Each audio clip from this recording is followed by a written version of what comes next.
Амурская летопись.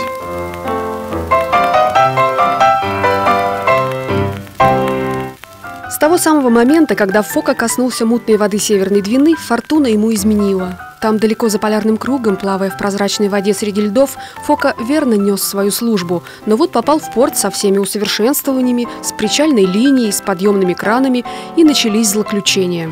Сначала Фока затонул. После долгих ожиданий его откачали и подняли. Решили везти Фоку в Лаю в док. Буксируемый Фока со всего хода сел на мель около Воскресенской пристани. Стоит теперь Фока на мели и горько улыбается. На двух землях был, на Новой да на Франца Иосифа, а смерть приходит в Архангельском порту. Бедный Фока, пожалейте его. Объявление. Пристала маленькая коза. Соборная улица, дом Карпова. Спросить дворника. Театр и музыка. Поставленная третьего дня пьеса господина Мазуркевича «Девушка 20 века» принадлежит к числу самых неудачных пьес только что начавшегося сезона. Пьеса сама по себе не изящна, вульгарна и написана языком извозчиков.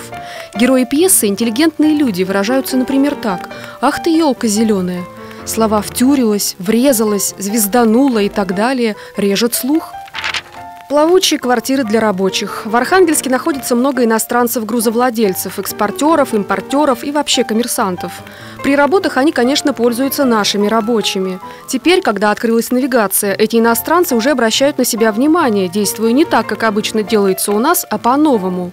Оригинально они разрешили квартирный вопрос для рабочих. Вместо того, чтобы строить временные помещения, бараки и койки, они попросту у поморов-судовладельцев снимают под квартиру суда, которые и служат жилищем. Где есть работа, судно направляется туда и стоит там, пока работа не кончится.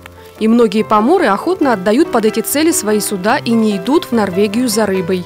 Платят им довольно хорошо. Из цикла «Контрасты жизни» посвящается госпоже Жуковой.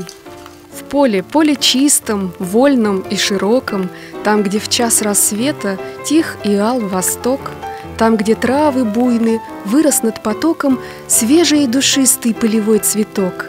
Под весенним солнцем жил на воле, и ему казалось, счастью нет конца.